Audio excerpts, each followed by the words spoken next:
Yo, what's up guys? Take a quick little look at this 5-second clip.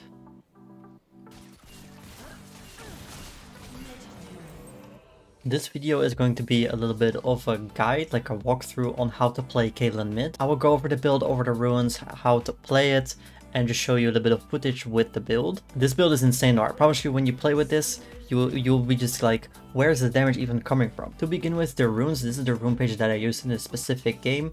First Strike is really good on Caitlyn because Caitlyn has so much range. Your R can proc it, your Q can proc it, and Caitlyn just has a lot of auto attack range in general. Magical Footbar is nice, so you don't have to invest in early game boots. Also just a good rune. Biscuit Delivery is very nice, gives you sustain and extra mana for the lane so you can poke more. Cosmic Insight is pretty much standard when you go this rune page. For the second part you can go Sorcery, you can also go Domination like Ultimate Hunter, but I kind of like going Absolute Focus. It just makes sense on Caitlyn because Caitlyn is like a backline carry with a lot of range, so often you'll be above 70% health, so you get a lot of the adaptive damage. You get like the full value of it. Gathering Storm is really nice, you just scale for free pretty much with one rune. And as the minor keystones, it's just attack speed, adaptive force, and scaling health. So there's two variations you can do with this build. I'll show them both right now. The top one is only 5 items because that's the one I use in this game. You can add like any other crit item in there or another lethality item. But yeah, the top build is better into bruisers and tanks and like armor users. And the bottom one is better when you're playing versus more squishies. The top build works better overall though and actually makes it so you're still like an auto attack based carry as well. So now about how to pilot the build.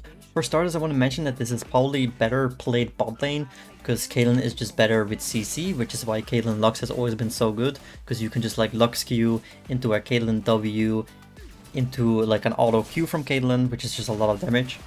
In mid lane, it's a bit harder for you to hit your stuff, but you still can for sure.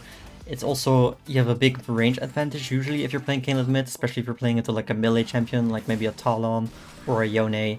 But yeah, the goal in your lane is to just poke down your opponent, get as much first strike value as possible, and just be getting them near that like ult kill range. Small little trick right there that has been pretty well known by now, but you can W under like their vision of the turret so they don't really see it on the ground. As you can see right there, it was like right behind it and Vladimir walked into it, which is another like little bit of poke. So you're basically the lane bully on Caitlyn. You're poking as much as possible, you're constantly trying to auto attack your lane opponent, you're trying to Q him, you're trying to E him, you're trying to get him into traps.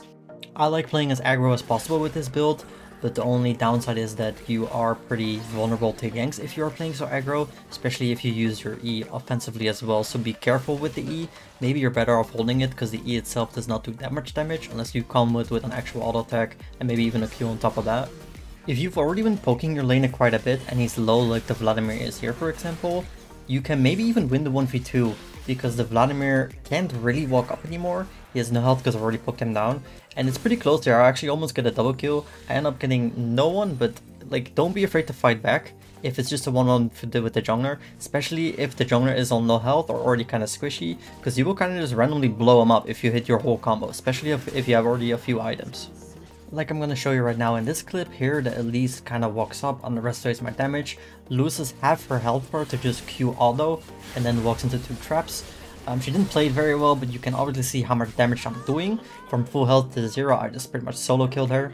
So yeah, don't be afraid to fight back, because you can actually do a lot of damage. A big thing about playing this build is that you really want to get as much value from your ult as possible, which means don't just sit on your ult, especially if you have Arc as an item. But even if you cannot get a kill, like getting a squishy to half health from a mile away, even with just one R press, is really good because now you can fight a team fight, or you can continue to poke. Maybe now your team can get an objective, or you can fight a 5v4 because that person has the back, or maybe they do join the fight and then die because they were already pretty low. So yeah, try and make sure you use your R as much as possible. Of course it's nice if you get a kill, if you can hold it for kills, but doing a lot of damage with it is usually worth, even if it doesn't end up with a kill.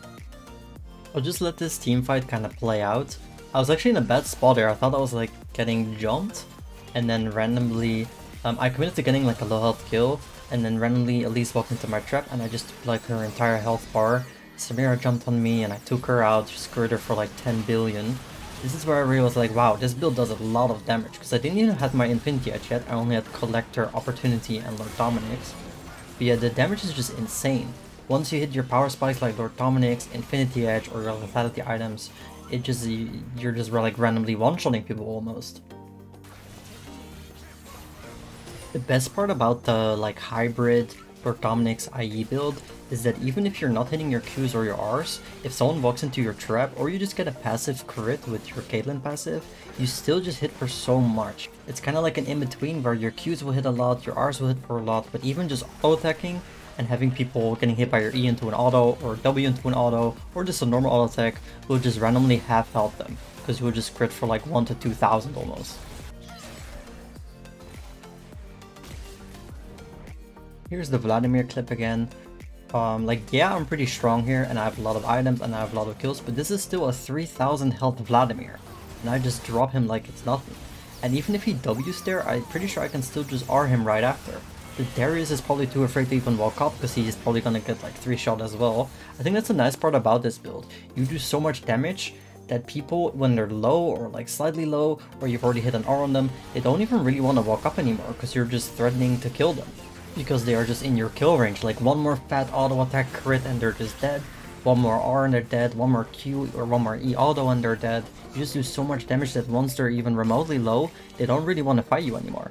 And they will be low often because you'll be pressing your R pretty much on cooldown. Alright, that was pretty much it for this video. Thank you for watching. Here's the damage graph if you care about that. If you have any questions about the build or anything I said, just let me know in the comments and I'll respond. Thank you for watching. Don't forget to subscribe if you enjoyed the video. I hope to see you in the next one.